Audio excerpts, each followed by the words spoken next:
Hi, good morning, and welcome to the ZP Developer Zone. So every Thursday at 8 a.m. London time, ZP likes to do this webinar, and we, sort of answer questions that have come in during the week, which are really of a technical nature. Sorry, and I've just got of a technical nature. So let me jump into it. So I often show this slides, and I will just progress with the slide very quickly. We have the ZP Academy.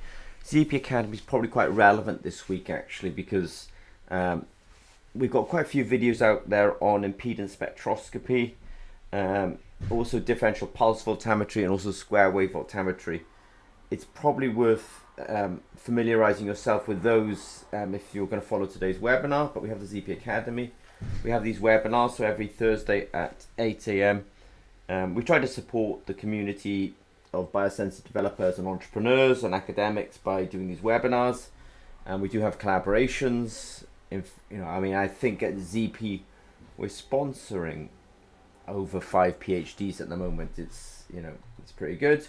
We do have our jobs, and we do have our developer zone, and we do have our workshops. Now I'll go a little bit quicker. Not that I want to go quicker particularly, but I have to go quicker because we've got quite a lot of content. We do have a workshop that's being held in September, mid-September at ZP. It's really on CGM and continuous glucose monitoring. If you do see a link, by the way, at any point, do know that I've already put these links underneath the video. So you could, if you think you're interested in attending this workshop, then there'll be a link underneath the video.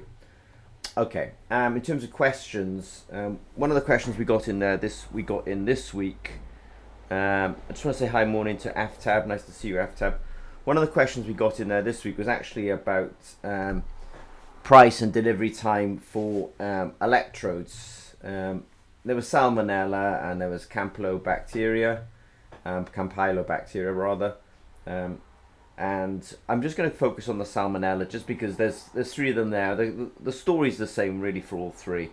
The nice thing about electrochemical sensors that we specialize in, it's really a bit agnostic sometimes on the target. Whether it's this bacteria, that bacteria, gram positive, gram negative. Electrochemistry can always address them. So I'll only address one of them this week. Question number 2. Was how to detect analytes like dopamine, uric acid, and ascorbic acid. It did ask 2 questions. One of them was in urine, and the other one was in blood. I'm going to pretend that the question's really just on blood because the question in urine is in some ways is an easier sample. It's definitely an easier sample to obtain. Obviously painless, let's say. But it has a variable chloride concentration, and that can affect the reference electrode. So the answer, clinically, urine is sometimes an easier sample to obtain. Gives us some different challenges to blood. Blood is, at least with blood, I always know the chloride concentration is constant, and so I know where my reference electrode is. So I will pretend that the question's only on blood. These questions are actually quite nuanced when you really try to answer them. You're talking about a 10-hour conversation in total with emails back and forth and stuff. But I just want to sort of, in answering these questions, I also just want to kind of highlight some information that we have on our website. When you're asking, what does it cost to develop either a dopamine sensor in blood or whether it's a Salmonella sensor for the food industry, for example, it's probably worth taking a look at this link. And the sort of, if you want to Google it, the cost to bring a medical diagnostic onto the market, Zimmer and Peacock, and then you'll probably find this page again. The link will be underneath the video. These things are just worth watching because it does give you a reality about if you want to go to what's called sort of technology readiness level 9 and 10. 10 is the maximum, 9 is pretty well all the way there. You really have to watch this video to understand the true implications of what you're getting into. Now, I do understand that if you want to do proof of principle in a academic setting, that is a different thing. That could be technology readiness level 4 or 5. But sometimes with these questions, they sound quite commercial, and then when that commercial journey is, is long and expensive, and this video is probably worth watching. So question number one was regarding Salmonella. I just did a quick search on this. This is the paper. I'm going to use some of their graphics from the paper, so I do want to reference them. It's just because they tell a story that I would also tell as well. So if you came to us with this question, there's many ways of measuring bacteria. Of course, at Zimmer Peacock, we like electrochemical biosensors. So, we fall into this bucket here. Just out of interest, I mean, there's spectroscopy is next to this. And then we have electrochemical biosensors. Obviously, spectroscopy often deals with photons. It could be UV, it could be infrared. They talk about Raman here. And in fact, hyperspectral imaging is also up there as well. But when you're talking about spectroscopy, you're often in some ways measuring a photon. And with electrochemistry, we're often measuring an electron. It's probably worth having a look at history and saying that most glucose sensors, before they became electrochemical, were actually optical systems. There would be a color change, and they would read the signal that way. Now, the reason that people went from spectroscopy or optical spectroscopy to electrochemical sensors was really because actually they can make a lower cost sensor because of printing technology. They also did it because they can make a lower cost meter. And the lower cost meter came about because of two aspects. When you're doing an optical system, you often have to either light it in a consistent way or shield it completely from the light, because one of the interferences in an optical or photon system is the ambient light. So you have to put some efforts in to shield that. Now with electrochemistry, it's 99% of the time, actually, our experience, we never shield the light. We never worry about the light. It's not part of our signal. So it sometimes makes for a lower cost meter, the fact you just don't have to shield light. But it also makes for a lower cost technology, because the output from a spectral system is you excite, you get a photon out. It's quite hard to count photons. Some spectroscopy methods, they use lasers because they're putting quite a bit of energy into that system. And I understand, with people are now using LEDs, but it's actually quite hard to get, or rather hard to count photons. Whereas electrons are really easy to count. It's called electricity, and you can measure it with current. So electrochemical circuits are a lot lower cost to manufacture. In fact, we've just put some, I don't have the images in this presentation, but we've just put some images up onto the website where we have a Potentiostat circuits now that are easily half the size of my thumbnail. So they're just intrinsically small. Intrinsically small in electronics can also not always, but often mean low cost, high volume manufacturing. Anyway, that's a lot said. So we've been asked about Salmonella. Okay, I'm suggesting electrochemistry is the right way to do it. We have immunosensors that we do a lot of at Zimmer Peacock, and we have aptamer. Well, they call it apta sensors here, but I presume they mean aptamers. In terms of, again, these are the graphics from the paper, so I do want to reference it correctly. We do use a lot of antibodies, and we also do use a lot of aptamers. And in that paper, they also talk about DPV, differential pulse voltammetry, and also they call it impediometry. We call it impedance spectroscopy, but these are techniques that we use. So this paper is quite good because they show the broadness of ways of doing this. And specifically, these are the sort of techniques that we use, an antibody recognition system. And we really do quite like differential pulse voltammetry and square wave voltammetry. And we also quite like impedance spectroscopy as well. Now in the paper, they had this kind of graphic. And what they're doing is, they have an electrode. So my suggestion would be a Zimmer Peacock carbon electrode or Zimmer Peacock gold electrode. They talk here about grafting, electrochemical grafting. I think what they're doing is they're doing electrochemical, essentially polymerization. That NH2 group there will probably let them polymerize, and they've got all these carboxylic acids sticking up. And then they do a very classic piece of coupling chemistry, EDC, NHS coupling. And that allows them then to attach, in this case, an aptamer to that surface. We don't always do this kind of electrochemical polymerization in order to put these carboxylic acid groups on there. We often use self-assembled monolayers if it's gold, and I'll also talk about how we do it with carbon surfaces as well. But But the paper in general is guiding us in a direction that we would have also taken.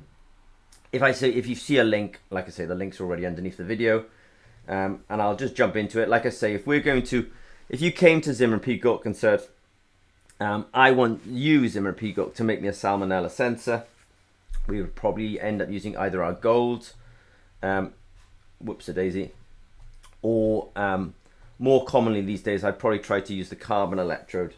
I've said it before, Aftab, who's online with us this morning, he knows this, I just say it a lot, but gold prices are spiraling, and I realize that when we use gold as our electrode, we're competing with so many industries that want that gold.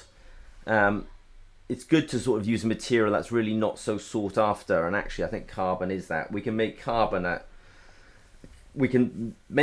electrodes. I would say actually almost sometimes at 1/10 of the price of the gold electrodes these days.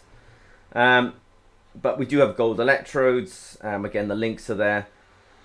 In the previous paper, they were suggesting that you you did what's called grafting. We often use self-assembled monolayers to do this kind of work, where we get like a thiol molecule, mercaptone hexanoic acid, for example.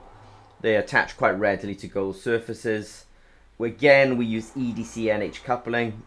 It's really, straightforward, I would say. And that allows us to attach the antibody. So I'm pretty sure for Salmonella, there'll be a commercially available Salmonella antibody, for example. We couple that using EDC. We also then do blocking non-specific binding. So we often use something like BSA, bovine serum albumins, just to stop molecules attaching directly to the gold. So if you came to us for a Salmonella sensor, this is the kind of procedure that we would follow, and these are the gold electrodes. It's probably worth taking a look at a link that I'm about to show you, because I did say that we like to use impedance spectroscopy, and we do like to use square wave and differential pulse voltammetry. We really don't use cyclic voltammetry anymore as an analysis tool. We use cyclic voltammetry to help us follow a process. So as you functionalize on top of an electrode, we find it quite useful to follow that functionalization by cyclic voltammetry, because the cyclic voltammetry gets more and more distorted the more and more layers you put onto the surface. But the reason I brought up this bit of data is to actually say, that we do make these kind of impedance type sensors on our gold electrodes, and even though these are handmade, they're really beautiful and reproducible. What do you need for this kind of work? You need now, the reason I'm showing you the tools is because with businesses, they're often well funded and they want to get to the answer really quickly. Sometimes in academia, you want to get there yourself, but the kind of tools you'll need for this is an impedance spectrometer, a connector. If you don't have a good electrical connection, you're just dealing with a lot of noise, so you will need connectors, and you will possibly need gold electrodes. It's also really worth, again, this link. If anyone out there is using a gold electrode, you've got to clean these gold electrodes, even if they're screen printed electrodes. I think people are receiving screen printed electrodes from many manufacturers, and if they're gold, they just use them as received. But gold, it can be as pristine as you'd like, but it tends to tarnish. And if you want a reproducible surface, then you probably have to clean it. So there's a bit of a video up about that, and again, the link will be underneath the video. Let me go forward a little bit. I do tend these days to preference the carbon electrodes. We can sell carbon electrodes. There's a drop-down menu on our website. Some of these carbon electrodes are less than like 50 cents each. It just means you can make a lot of mistakes and it really doesn't cost you, but I do prefer carbon electrodes. Aftab, I apologize, you've seen this paper before, but we do have a paper about how to do, I should have said, what I've been describing is how to make an immuno sensor for Salmonella. But we like carbon electrodes. As I say, when we're doing this functionalization, we're followed by cyclic voltammetry. So we'll do some cyclic voltammetry using a redox marker like ferricyanide. We'll look at our surface. We'll then attach our coupling molecule to the surface. We'll do the CV again. It's kind of interesting actually, because in this particular paper, essentially we made the surface better. It's quite unusual that actually the CV improved. Often I did say that it often distorts So when you're doing gold electrodes and you start attaching self-assembled monolayers to them, the CV distorted. In this one, it actually got a bit better, which is fairly unusual. The antibody, we can couple that on. Again, it is in the paper, and we also then block the surface. And when we block the surface, then we did get that distortion rather. We did follow this particular mechanism using differential pulse voltammetry. It was unusual because every time we got binding, we actually got increased signal. I think this was due to electrostatic interactions. If you do this work and your signal goes down with binding, don't worry about it. That's more typical. It's actually quite unusual for us to get an increase in signal with increase in binding. Either way, because we are industrial electrochemists or industrial bioelectrochemists, we're pragmatists. And what does that mean is, as long as we get signal, we're happy with it. Now, obviously, in your academic hats on, it's important to understand those mechanisms. Whereas we might speculate and move on, you will speculate and prove. And that's an important part of moving us forward as scientists. So I applaud you for that. Just some comments. Yeah, square wave voltammetry is really good for doing. If I was making a Salmonella sensor, I'd make it on carbon or gold. I'd be making an immunotype sensor, and I'd probably be analyzing it by square wave voltammetry, differential pulse voltammetry, or electrochemical impedance spectroscopy. As I say, this paper, sensitivity comparison of macro and micro electrochemical biosensors, this is one I often reference because I know it works and the science is pretty bulletproof. Again, the tools that we would use, and I've linked here to the carbon electrode that I do recommend. People do sometimes get a bit worried about our electrode geometries at Zimmer and Peacock. They're very used to these kind of circular geometries. The reason people like circular geometries is because when you pipette on it, you kind of, the sample just spreads out.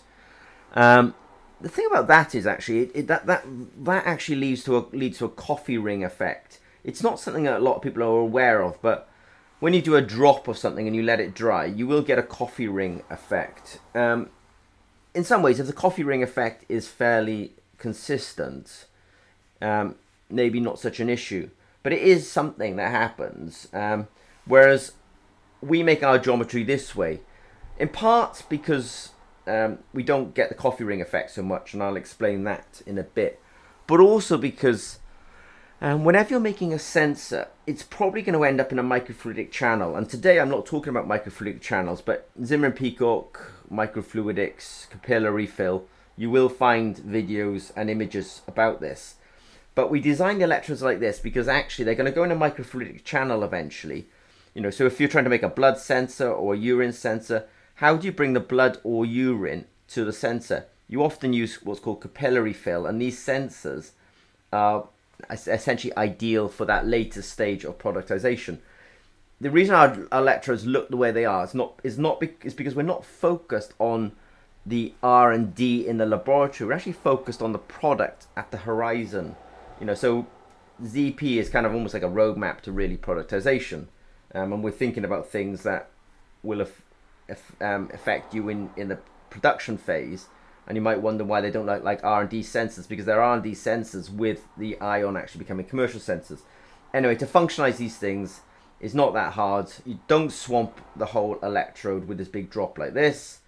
You functionalize it by just doing little drops like this.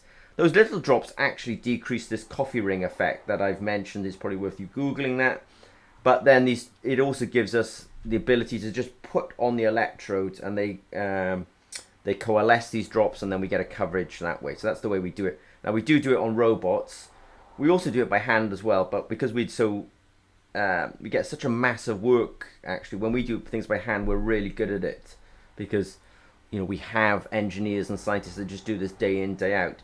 It's harder when you're postdoc and a PhD, because to be honest with you, you're actually doing quite a lot of things. You're project managing fundamentally, whereas we'll have project managers, we'll have procurement people, we'll have technicians to prepare reagents, we'll have to have technicians to add drops. This division of labor means that we actually get really good even in hand making of things. Anyway, that's how we would functionalize the electrode. I've already mentioned these potentiostats. I'm just mentioning this one. This is on our website as well, the Sense It's Smart. I know it's got EIS capability, it's a lower cost option. It's on our website. You can purchase it there. I just not used it myself at EIS. I'm a bit, I like to recommend things that we have used, day in, day out. We do use the Sense It Smarts on occasions, but I haven't used the EIS functionality. But it's such a lower cost versus other Potentiostat options. I can't not bring it up basically and say, look, it's on our website. I haven't used the EIS capability. I suspect it's probably good enough, but I haven't used it. But the cost means it's probably worth, excuse me for the cough, it's probably worth a good look at. Salmonella. If we were to do this, Zimmer and Pigott, by the way, would do this as what we call a proof of principle. Proof of principle for us is just we can do most assays in something like 111 hours. We generally take about 3 months, 1 month, because you have to order in reagents and macromolecules like enzymes and antibodies and even aptamers these days.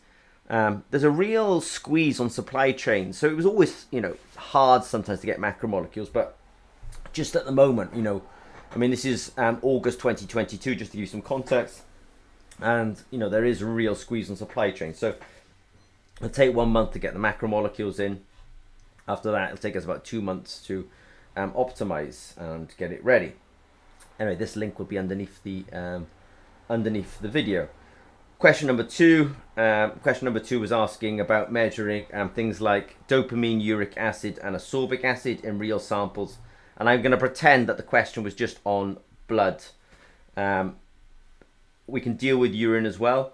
Urine is going to require a bit more effort because I've mentioned at the beginning, but urine has variable chloride concentration. So the reference electrode often in electrochemical biosensors is silver chloride.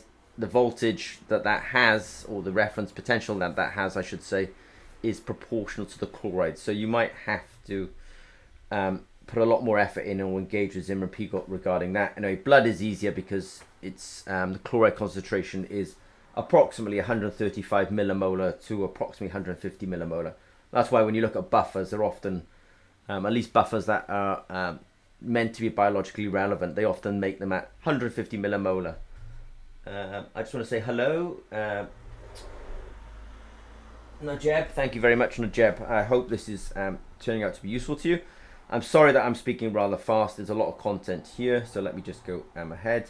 So the question was around measuring dopamine, uric acid, and ascorbic acid. For us, uric acid is the kind of least risk because we actually have a sensor for it. And I'll talk about dopamine and ascorbic acid very quickly. We have a sensor for uric acid. And we also have a couple of things.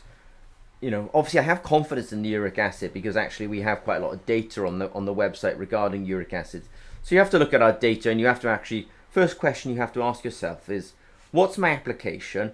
What's the clinical range? And if it's not a clinical application, what's the analytical range that you're expecting the uric acid to be in? And then you have to check it against our data, which is on the website, and see if we stand a chance of doing it. Now we do have a platform these days called Omini Sense, and Omini Sense is a really quick way of what Omini Sense allows you to do. And actually, there's a video about it as well, so I'll go there and highlight that. There's also a link, but I want to just highlight on the video. It's worth watching the video because what Omini Sense shows you is, for something like our uric acid sensor, we have the uric acid sensors, we have the electronics, we have the app, and we have the Julie database. So you're able to put samples onto those sensors and send all the raw data up to the cloud. It's important because what Zimmer and Pigott has on its website is a whole bunch of technology that allows you to go from idea to real testing really quickly. That was always the mindset of Zimmer and Pigott. Now there's nuances in that because actually, for each application, let's say, I want to measure uric acid in urine. All right, that's a different calibration factor. There's different interferences in that. Uric acid in blood, that's a different calibration factor. There are different interferences. So each application actually has to be quite tuned in. Now what sometimes happens in academia is there's a lot of effort goes in on just testing in buffers, and everything works really fine. And it's almost like there's like a reluctance to go into real samples, because we all know that all hell's going to break loose when you go into real samples. Whereas Zimmer and Peacock, we say, here's Omini Sense, it'll run the sensor. Here's uric acid. Here's a uric acid sensor. Put the sample on, get the data to the cloud. So that means then you can share the data with people like us, and we can advise you. And it's really a quick way of going idea to testing in real samples. Now, dopamine. I'm going to just talk about dopamine and ascorbic acid really quickly. Not really quickly. Dopamine. See, as soon as somebody tells me that they want to detect dopamine, I know that in Zimmer and Peacock, we use a lot of electrochemical techniques. And I absolutely know that if you ever Google dopamine and electrochemical detection, they're going to come back with fast scan cycle of voltammetry. That fast scan bit, I don't consider that important, but what they're relying on there is this. Especially the fast scan techniques are not required so much for somebody who's trying to do testing in blood or testing in urine, because when you're doing testing in blood or testing in urine, you're often making a point of care device which will have a single use, and after each use you'll throw it away. The fast scan techniques that you'll see are often being used in neuroscience, where they want to put an electrode in the brain and constantly measure the dopamine there.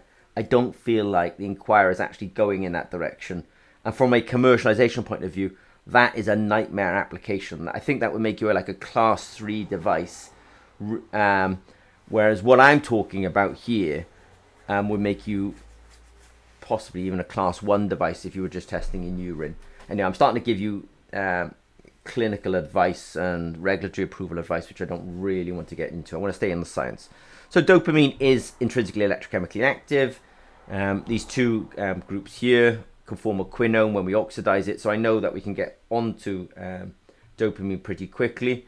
I have created a bit of a page on this, call it Omni Sensing, because many molecules are electrochemically active. In order to turn that intrinsic electrochemical activity into usable signal, you actually have to do the real. You have to do testing with real samples, and you have to do testing with real samples that are spiked with things like dopamine. The reason the spiking is useful is because if you give us a blood sample and we do cytovoltammetry on it, that will give us the background. If we then take that blood sample and spike it with dopamine and look at the difference, now we're on our route to actually making a real assay. So dopamine, yes, we can detect it. We can use our Omni Sense platform for doing that. Ascorbic acid is really similar, actually, because when you look at ascorbic acid, there's those two OH groups again that I mentioned earlier on, and that's the same thing. They actually can oxidize to this quinone. And so again, we can use this Omni Sense technology to detect that.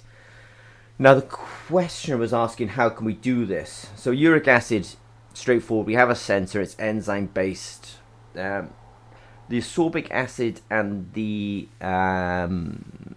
dopamine for testing things like blood and urine, you literally have to do the work. I don't think there's not a commercial dopamine in blood sensor, so you're almost breaking new ground there, which is good, because it's not good to necessarily follow in the wake of others. It's good to break new ground. But I have put some videos in there. These two things are doable. You can do them no sweat in your lab and get results for papers. I'm mostly thinking about a little bit longer term, which is actually how to make a commercial product from these things. So question number 1 was, it's really feels like a commercial question in some ways. What's the minimum quantity? As it is, we don't have a Salmonella sensor. By the way, we have worked with bacteria. E. coli is something that we've worked with quite a lot. If I was to make one, I'd probably make one on a carbon electrode. I'd make it on an immunosensor technology, and I'd probably use differential pulse, square wave voltammetry, and impedance spectroscopy to analyze it. And a term that I didn't use, which I should now throw in, is I'd also use a Faradaic assay rather than a non-Faradaic assay. A Faradaic assay means that I've put a reporter molecule in there, like ferricyanide, and so I'm measuring the impact of binding to the surface and preventing ferricyanide from getting to that surface. Some people would use non-Faradaic when they just use the resistance of the, let's say, the solution. But with non-Faradaic, you don't really know what's going on. Something changes, good, I get a signal. But the day that something that you're not really sure was happening doesn't happen, you don't get a signal and you're left confused. I think if you're making a decision about making a Salmonella sensor, I will say, again, I think a carbon electrode is a good idea.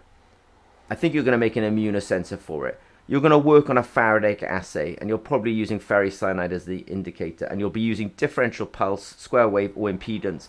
The reason I mention all three of them, because you have to try all three and see which gives you the strongest signal.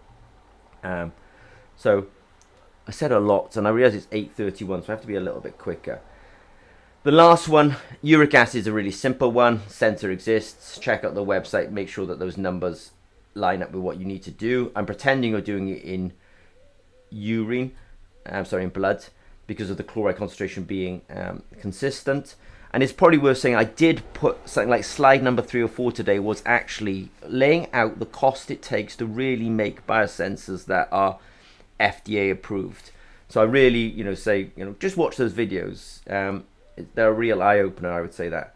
So I just want to say thank you very much, everyone, this morning. I realized that, 4 of you liked on the video this morning, so it's really appreciated, because obviously we do put a lot of effort and a lot of thought into this, and that's appreciated. I think for my sins now, this has been 22 years of thinking about this kind of stuff, so it is appreciated. So thank you, Aftab, and guys, and I just want to thank you. If you've got any further questions or follow-up questions on this video, drop us a line at Zimmer Pigot. There's a contact support page there, and we take a sincere go at answering these questions every week.